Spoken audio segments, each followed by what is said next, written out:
Bueno, hemos venido dando una enseñanza sobre el Sermón del Monte. Hoy vamos a seguir con el Sermón del Monte, que está en el libro de Mateos. Mateos capítulo 5, vamos a comenzar con el verso 27. Mateos 5, 27. Esta es la cuarta parte de la enseñanza que traemos sobre el Sermón del Monte. Mateo 5, 27. Se titula Jesús y el adulterio. Aquí vamos a ver cómo se enseñaba el adulterio, cómo lo tergiversaron los maestros de la ley y cómo le enseñan a nuestro Señor Jesucristo. ¿Qué significa adulterio? Amén. Mateo capítulo 5, verso 27. Esta es la cuarta parte de la enseñanza que hemos ido desarrollando sobre el Sermón del Monte. Jesús y el adulterio. Mateo 5, 27 dice: oíste que fue dicho, no cometerás adulterio. Sabemos que la ley de Dios revela el pecado, pero la ley de Dios por sí mismo no quita el pecado. Es limitada porque no tiene el poder para cambiar el corazón. El que cambia el corazón es el Espíritu Santo cuando llega a nuestras vidas. Amén. Entonces, la ley de Dios revela el pecado, porque en Éxodo 20, 14 nos dice, no cometerás adulterio. Entonces, ahí cualquier persona que cometa adulterio sabe que está en pecado por el conocimiento de la ley. En otras palabras, la ley nos demuestra que estamos en pecado, pero no nos dice cómo salir del pecado. ¿Qué hicieron los maestros de la ley? No reconocían como pecado el deseo, ni tampoco la intención, ni las miradas lujuriosas. Se quedaban solamente en el hecho de hacer, de practicar el adulterio, pero no qué llevaba adulterio.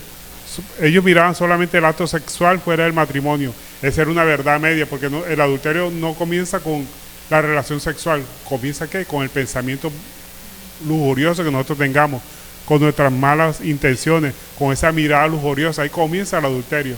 Tenemos que frenar ese adulterio antes que se consuma. Por eso nuestro Señor Jesucristo criticaba mucho a los fariseos, le decía que ellos dejaban lo más importante de la ley, que es la justicia, la misericordia y la fe. Y eso es lo más importante. Lo que está dentro de nuestro corazón es lo más importante de la ley. Porque si nosotros controlamos lo que está dentro de nuestros corazones, podemos controlar lo que podemos hacer con nuestros miembros. Sigue diciendo el verso 28 del capítulo 5 de Mateo. Dice, pero yo digo que cualquiera que mira a una mujer para codiciarla, y adulteró con ella en su corazón. Jesús enseña que el pecado no se limita en lo que hacemos, sino también incluye lo que pensamos, lo que deseamos en el corazón. Ahí es donde está el origen del pecado. Tenemos que controlar el origen de nuestros pensamientos, el origen de nuestros deseos. El pecado no se concreta solamente con el acto sexual, sino que necesitamos tener un corazón transformado por el Espíritu Santo. Que el Espíritu Santo quebrante nuestro corazón y nos guíe al arrepentimiento. Cada vez que tengamos deseos lujuriosos o miradas lujuriosas, tenemos que controlar ahí el pecado. Si no lo controlamos, vamos a seguir ascendiendo en un abismo profundo que nos va a llevar a cometer el adulterio. Pero si frenamos los deseos, y eso no lo podemos hacer con nuestras propias manos, con nuestros propios deseos de no querer el pecado, porque es tratar de dominar el pecado con nuestros deseos es como tratar de apagar un fuego con gasolina.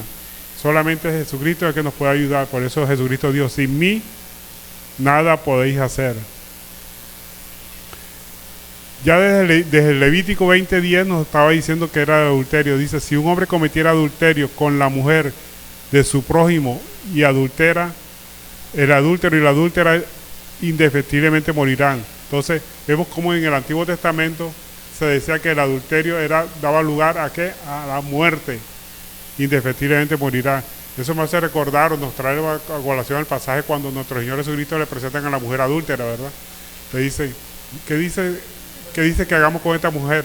La ley dice que apedreemos a la mujer adúltera. ¿Qué hizo nuestro Señor Jesucristo? Él siguió escribiendo en el suelo y terminó diciendo, el que esté libre de pecado, que tire la primera piedra. Le decían que apedrearan, estaban sugiriendo que nuestro Señor Jesucristo diera la orden de que apedrearan a la mujer. Pero resulta que el adulterio no lo cometió una sola persona y estaban llevando a la mujer. ¿Dónde está el hombre? ¿Dónde estaba el hombre? Seguro que el hombre estaba dentro de los que estaban llevando a la mujer. Entonces vemos aquí como ya era un acto injusto. Por eso Jesucristo dijo, el que esté libre de pecado, que tire la primera piedra, porque ellos ya estaban cometiendo un pecado de hacer un juicio injusto, de llevar solamente a la mujer. El adulterio no lo comete una sola persona, lo cometen dos personas. Y segundo, que estaba violando una ley del Imperio Romano, porque solamente los judíos, los romanos podían ejecutar a una persona, los judíos no podían. Acuérdense que en la época de nuestro Señor Jesucristo, Jerusalén estaba dominado por el Imperio Romano, y solamente el Imperio Romano era el que podía decidir y dar la orden de ejecutar a alguna persona.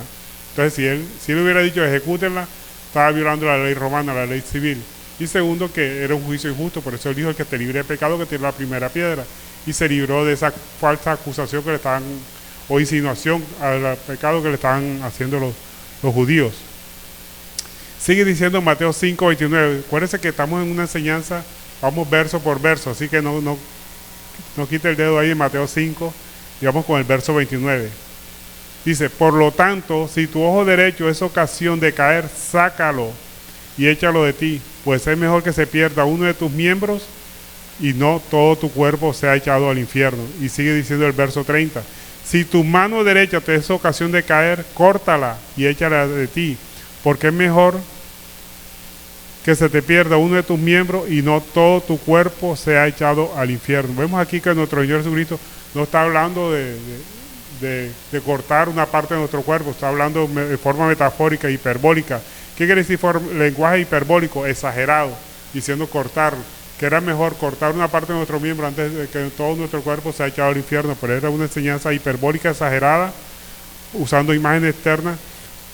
¿Qué significa cortar el mar a tiempo? Es el único camino a la vida. O sea, que desechemos. Cuando ven esos malos pensamientos, hay que desecharlos. Si tu ojo te da ocasión de caer, o sea, no es que te vayas a sacar el ojo, sino que cortes esas miradas lujuriosas que tengas hacia una persona y dedícate a la oración para que puedas enfrentar la tentación. Significa que es urgente tomar medidas radicales de santidad. Con el pecado no se juega. Si nosotros salimos de adulterio, venimos de un tiempo pasado en que practicábamos el adulterio, ¿qué hace una persona saliendo con una mujer que no es su mujer, a solas en un sitio? ¿O qué hace un hombre si salió del alcoholismo? Aceptar una invitación a tomarse una copita es darle tentación al pecado. Por ahí el pastor Jesús Adrián Romero decía: si no piensas caer, ¿qué haces por lugares resbalosos? O sea, que si usted salió de un lugar en que era posible que usted pecara, ¿qué hace usted dando el chance al pecado? Tenemos que cortar radicalmente el pecado. ¿Para qué? Para no caer en él. La pureza no es represión, es libertad para amar como Dios ama. Es decir, el pecado no, cortar con todo lo que nos lleve al pecado, cortar con estas relaciones peligrosas, cortar con el acceso a la pornografía. Mira las páginas que visitas, esas imágenes lujuriosas, esas imágenes pornográficas o imágenes que a veces incitan al sexo. Tenemos que cortar con esas imágenes, con hábitos peligrosos. Tenemos que también cortar con todo eso que hagamos, con las relaciones peligrosas. ¿Qué haces saliendo con una mujer o un hombre que no es tu pareja a solas? Podemos estar con personas que no son nuestra pareja, pero en grupo, ¿verdad? Que ahí no hay forma de que se cometa el adulterio. Pero aparte, solo los dos, muy peligrosos. Así que no demos lugar al diablo ni a nuestro pensamiento lujurioso. Y acuérdense que el pecado muere en nosotros. La carne nos insinúa siempre a pecar, quiere pecar la carne. Miren lo que nos dice al respecto Romanos 6:11. Dice: así también vosotros considerados muertos al pecado, pero vivos en Dios en Cristo Jesús, Señor nuestro. No reine pues el pecado en vuestro cuerpo mortal, de modo que lo obedezcáis en sus concupiscencias. O sea, tenemos que dominar nuestra naturaleza carnal con la obediencia a la palabra de Dios. Y la única forma de dominar nuestra naturaleza carnal es entrar en oración. Nuestro Señor Jesucristo nos dio la mejor recomendación, que nos dijo es orar para que no entréis en tentación. Siempre que se nos venga la tentación, es un campanazo, una alarma que se nos prende en nuestro interior, que nos indica que debemos orar, debemos someter todos nuestros pensamientos a la obediencia de la palabra de Dios. Cuando vengan los pensamientos lujuriosos o pecaminosos, siempre es un indicativo de que tenemos que orar. Sigue diciendo Mateo 5, verso 30. Si tu mano te es ocasión de caer, córtatela, pues es mejor que se pierda uno de tus miembros y no todo tu cuerpo sea echado al infierno. Fíjese usted, aquí está hablando de la mano. ¿Qué significa cortar la mano? La mano significa ejecutar el pecado, una acción externa. Nuestra naturaleza carnal debe llevarnos a ¿qué? nos induce a que practiquemos el pecado. Entonces es mejor cortar con esa inclinación, no consumar el pecado, porque cuando dice tu mano derecha te da ocasión de pecar, se está hablando de consumar el pecado, de cometer el acto físico. Y el acto físico nos destruye tanto física como espiritualmente. Así que tenemos siempre apercibido de no cometer el pecado. Primero en nuestros pensamientos, ¿verdad? Dominar nuestros pensamientos, dominar nuestra mirada lujuriosa, que ahí es donde está el pecado. Y por último, dominar nuestra mano derecha, que significa nuestras acciones. En otras palabras, el adulterio nace ¿dónde? En el corazón. Ahí es donde tenemos que dominar el adulterio, con los deseos lujuriosos. Se alimenta con la mirada, así que cuidado con lo que miramos. Por eso la palabra de Dios dice que si tu ojo te es ocasión de caer, sácatelo. No quiere decir literalmente que nos lo saquemos, porque hubiera muchos tuertos y muchos ciegos en este mundo, ¿verdad? Sin ojos, sin nada. Nos está diciendo que cuidemos nuestra mirada, cuidemos lo que miramos, cuidemos las páginas de internet que visitamos.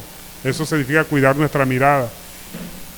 Entonces el adulterio nace en el corazón, se alimenta con la mirada y se ejecuta con el cuerpo. Y cuando ejecutamos el adulterio con el cuerpo, no se detiene el pecado, sino que termina matando el alma. Así que controlemos nuestros deseos, nuestra mirada y lo que hacemos con nuestro cuerpo. Tenemos que tomar una decisión radical de santidad. Debemos arrancar todo lo que nos hace caer en pecado.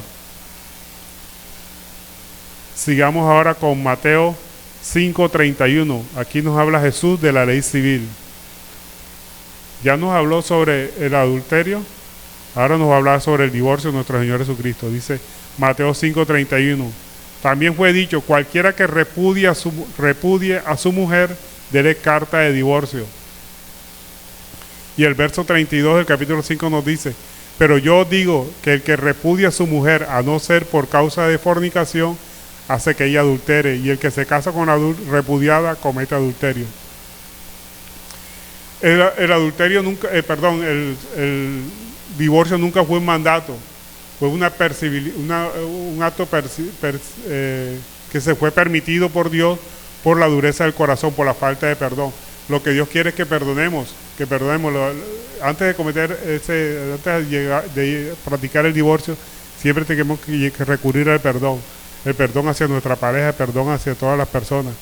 La causa legítima para el divorcio, según la ley, era que alguna cosa indecente. Miremos lo que nos dice al respecto, que nos decía la ley en el Antiguo Testamento, en Deuteronomio 24:1, dice, cuando alguno tomare mujer y se casare con ella, y si no le agradare por haber hallado alguna cosa indecente, le escribirá carta de divorcio y se le entregará en su mano y la despedirá en su casa.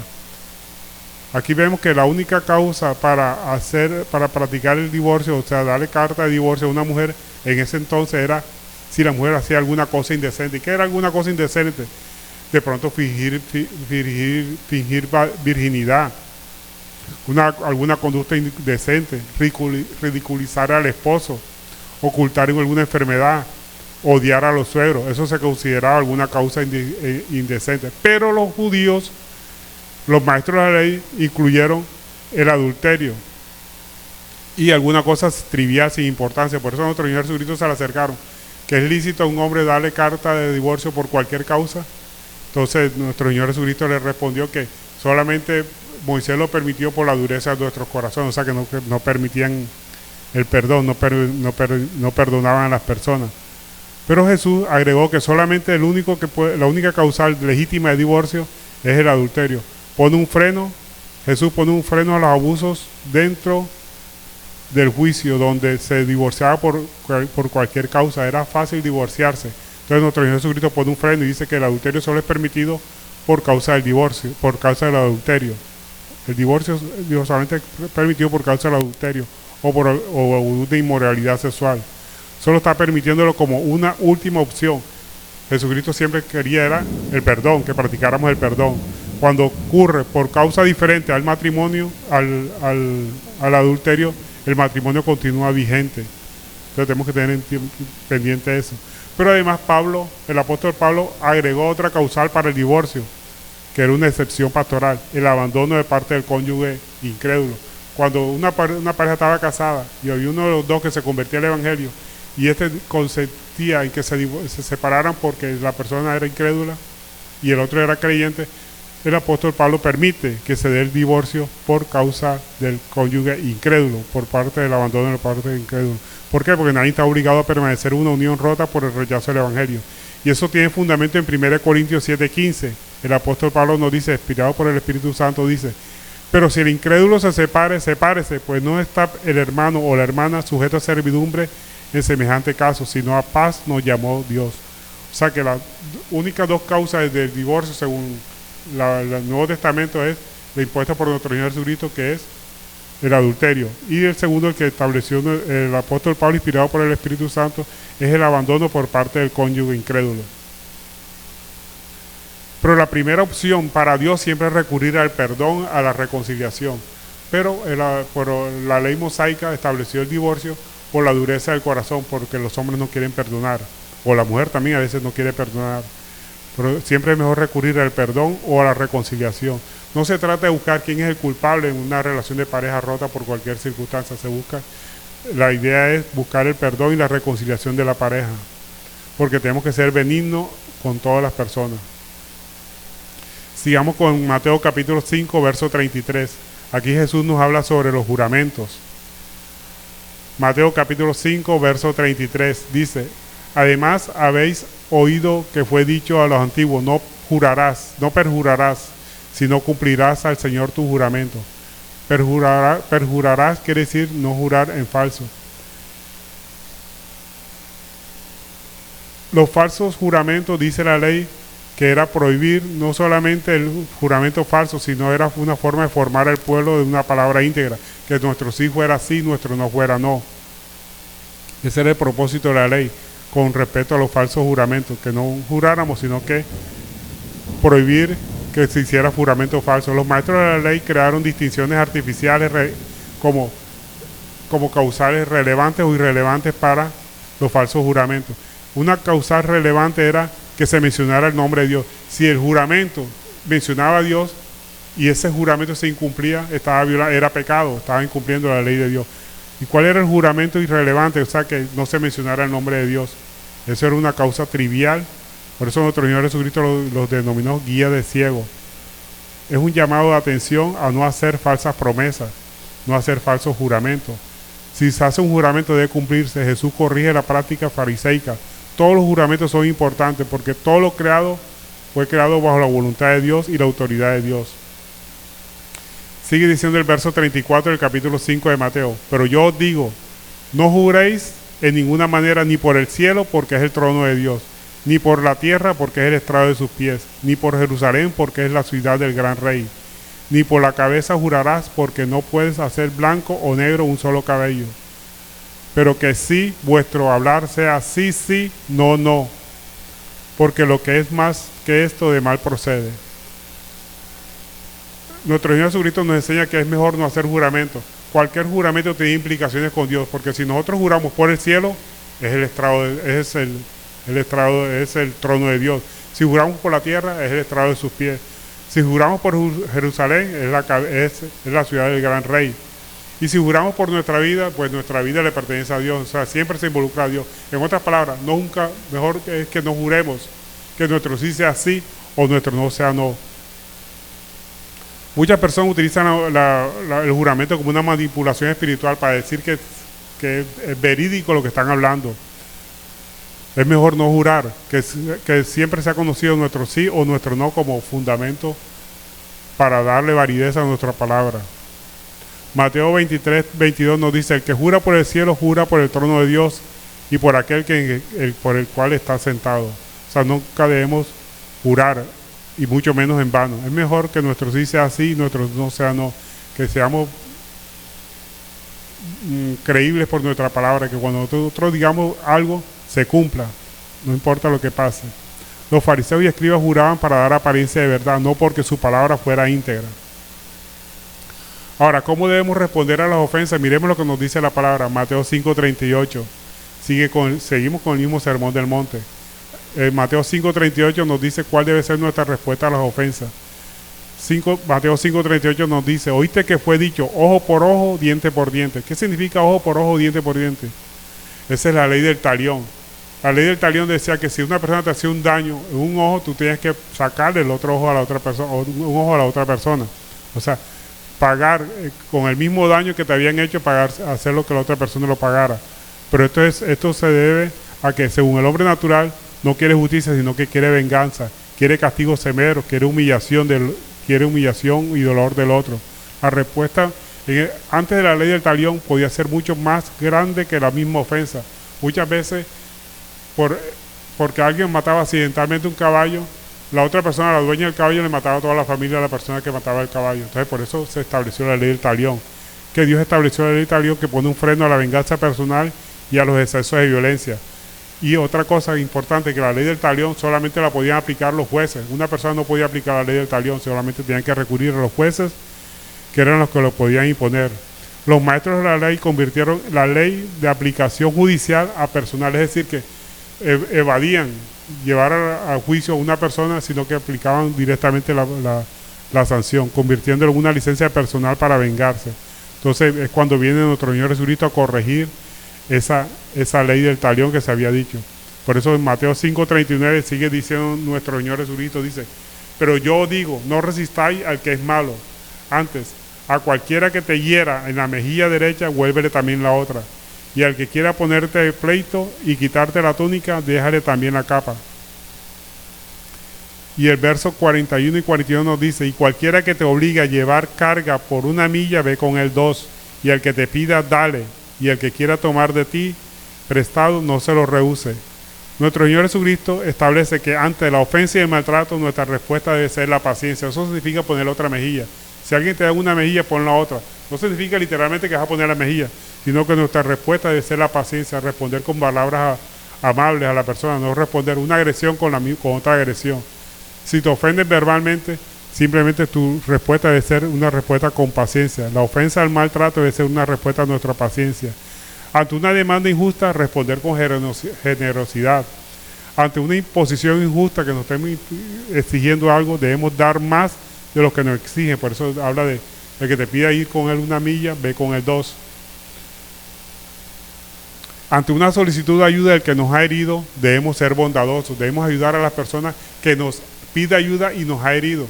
Con esto le demostramos que no tenemos animadversión o ánimo de venganza hacia esa persona, sino que demuestra que le hemos perdonado. Si una persona que nos ha ofendido la ayudamos, demostramos que no tenemos animadversión o ganas de venganza contra esa persona, sino que demostramos que verdaderamente de corazón la hemos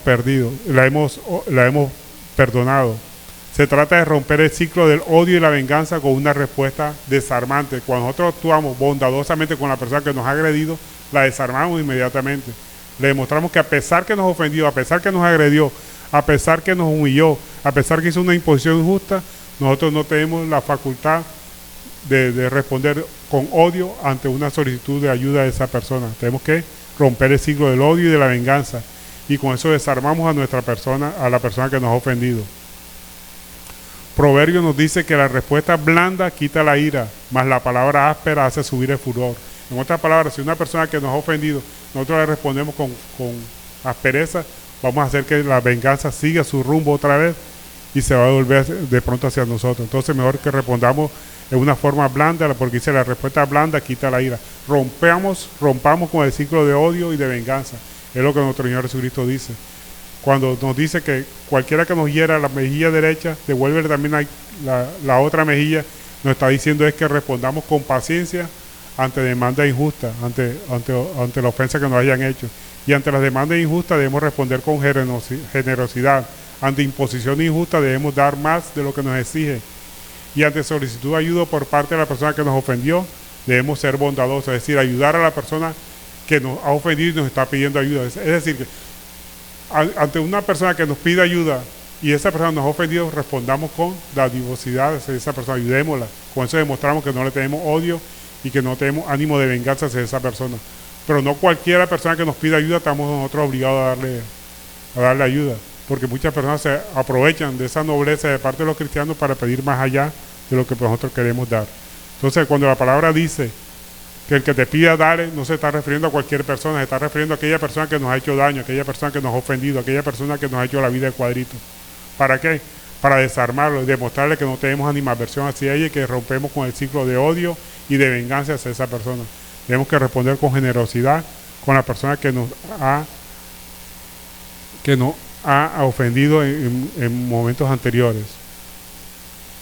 Mateo 5:43 nos dice, oíste que fue dicho, amarás a tu prójimo y aborrecerás a tu enemigo. Aquí vemos que Dios había establecido un trato integracionista cuando dijo amarás a tu prójimo. Nunca dijo odiarás a tu enemigo. Miremos lo que nos dice al respecto en Levítico 19:18. Dice, no te vengarás ni guardarás rencor a los hijos de tu pueblo, sino que amarás a tu prójimo como a ti mismo, yo Jehová. En ningún momento Dios estableció que amarás a tu prójimo y odiarás a tu enemigo. Eso de odiar a tu enemigo fue establecido por los maestros de la ley que enseñaron un trato discriminatorio. Agregaron la palabra aborrecerás a tu enemigo. O sea, que nosotros tenemos que amar a los que nos aman y aborrecer al que nos aborrece. No, eso se lo agregaron los maestros de la ley que tergiversaron la ley de Dios. Limitaron el mandamiento del buen trato solo a los judíos justos. Nosotros tenemos que dar buen trato tanto a las personas que nos tratan bien como a las personas que nos tratan mal. Eso significa amar a nuestros enemigos.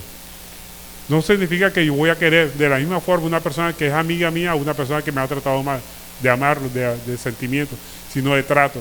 Debemos tratar bien a todas las personas independientemente si nos trata bien o nos trata mal.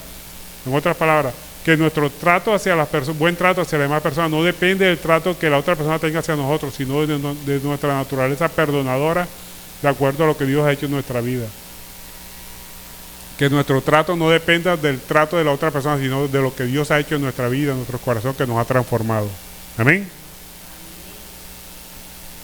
Sigue diciendo Mateo 5:44, pero yo digo, amad a vuestros enemigos, bendecid a los que os maldicen, haced bien a los que os aborrecen y orad por los que os ultrajan y os persiguen, para que seáis hijos de vuestro Padre que está en los cielos, que hace salir su sol sobre malos y buenos y que hace llover sobre justos e injustos. Porque si amáis, sigue diciendo el verso 46, porque si amáis a los que os aman, ¿qué recompensa tendréis? ¿No hacen también lo mismo los publicanos? Y si saludáis a vuestros hermanos solamente, ¿qué hacéis de más? ¿No hacéis también así los gentiles? Sed pues vosotros perfectos, como vuestro Padre que está en los cielos es perfecto. Fíjense ustedes que aquí se agrega una palabra importante, que seamos perfectos. Cuando la Biblia cuando nos dice que seamos perfectos, no quiere decir sin pecado, porque todos somos pecadores. Cuando dice que todos seamos perfectos, que imitemos lo que hace Dios, que nos trata bien a buenos y malos, que hace salir el sol sobre buenos y malos, que nuestro trato con las demás personas siempre sea benevolente, sea bueno, no importa si nos tratan bien o nos tratan mal, siempre. ¿Por qué? Porque nuestro trato no depende del trato de la otra persona hacia nosotros, sino de nuestra nueva naturaleza que tenemos en Cristo Jesús, que nos ha modificado y nos ha cambiado. Nuestro trato no debe depender del trato de las otras personas, sino de lo que Dios ha hecho en nuestra vida.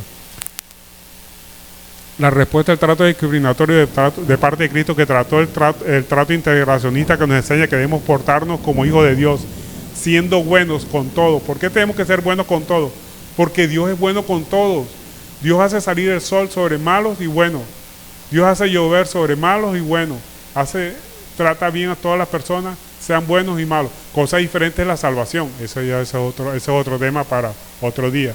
Pero en el trato de Dios benevolente hacia todas las personas, Él es bueno con todas las personas. Entonces nosotros tenemos que imitar como buenos hijos de Dios a Dios, tratando bien tanto buenos como malos. No tratar bien solo a los que nos tratan bien, sino tratar a todos por igual. Se debe superar la lógica humana y social. La lógica humana y social que dice, si me tratan bien, yo trato bien. Si me tratan mal, yo trato mal. En otras palabras, como dicen por ahí, píntamela que yo la coloreo. No, eso es un trato discriminatorio. Si tú me tratas bien, te trato bien. Si me tratas mal, te trato mal. No, tenemos que tratar bien, no importando cómo nos traten a nosotros. Eso significa que somos, ¿qué? Hijos de Dios. Porque si vamos a tratar solamente bien a los que nos tratan bien y mal a los que nos tratan mal, ¿qué nos diferencia a nosotros los cristianos de los que no son cristianos? Seríamos iguales. Así hace el mundo, ¿verdad? A los que no conocen de Dios. Tratan mal a los que lo tratan mal y tratan bien a los que con ellos tratan bien. No, el verdadero cristiano se diferencia de los incrédulos en que trata bien a todas las personas, independientemente de que lo traten bien o lo traten mal, si lo conoce o no lo conoce. Las personas del mundo solamente saludan a los que lo saludan. Pero el que no lo saluda, yo no lo saludo. No me saludó, yo tampoco lo saludo. No, no saludemos. Si uno nos saluda, el problema es de la otra persona. Saludemos siempre. Si nosotros saludamos nada más a los que nos saludan y no saludamos a los que no nos saludan, ¿en qué nos diferencia de los incrédulos? Seríamos igual a los que no tienen a Cristo en su corazón. ¿No les parece? Por eso nuestro Señor Jesucristo dice en el verso 47 del capítulo 5, dice, si saludáis a vuestros hermanos solamente, cada 6 demás, ¿no hacen también esto los gentiles, o sea, los que son incrédulos? No importa, saludemos. Tenemos que saludar. Ese significa el buen trato. Hay personas que están esperando que nosotros los saludemos y que además de saludarlos le compartamos la palabra de Dios. Si no costa, no importa. En otras palabras, no tenemos que tratar bien a las personas porque nos traten bien. Y una forma de tratarnos bien a otra persona es que nos responde el saludo. Si usted saluda a alguien y no lo saluda, no le responde el saludo, esa persona lo está tratando mal. Pero ¿qué dice la palabra de Dios? Tratemos bien a los que nos tratan mal. Porque nuestro trato no depende del trato de la otra persona, sino lo que Cristo ha hecho en nuestro corazón, que nos ha cambiado. Entonces, grabémonos eso bien clarito en nuestros corazones, que debemos tratar bien a todas las personas. Tenemos que saludar a todas las personas, así no nos saluden, así no nos responden el saludo. Debemos saludar. Eso demuestra que somos cristianos. Porque si no saludamos al que no nos saluda, ¿cuál es la diferencia con un cristiano y un incrédulo? No, seríamos iguales que los incrédulos, ¿no les parece? Entonces, tenemos que marcar la diferencia. No tratar bien solamente a los que nos tratan bien. Debemos superar la lógica humana y social. La lógica humana y social dice que yo saludo a los que me saludan. Al que no me responde el saludo, yo no lo saludo más. Eso dice el mundo. No me saludó, yo no lo vuelvo a saludar. No importa, vuélvalo a saludar. Con eso demuestra que usted tiene a Cristo en su corazón y van a querer lo que usted tiene. Debemos saludar también a los que no nos saludan, porque tenemos que ser perfectos. Y ser perfecto significa benigno, perdonador, compasivo. No que no pecamos. Tenemos que ser perfectos. Y perfecto significa que seamos perdonador, compasivos y benigno. Trato benigno con toda la persona. Debemos amar y debemos tratar bien a todas las personas. No porque lo merezcan, sino porque Dios es bueno para con todos y debemos reflejar de que somos hijos de Dios. Dios significa amar a todos. Cuando la Biblia nos exhorta a amar a todos, no significa que tengamos el mismo sentimiento con las personas que nos tratan bien que el que nos trata mal. No, significa que tenemos que tratar bien a todas las personas. No porque lo merezcan, sino porque Dios es bueno con todos y nosotros tenemos que imitar a Dios como buenos hijos de Dios y debemos tratar bien a todas las personas. Con eso demostramos que somos hijos de Dios. Amén.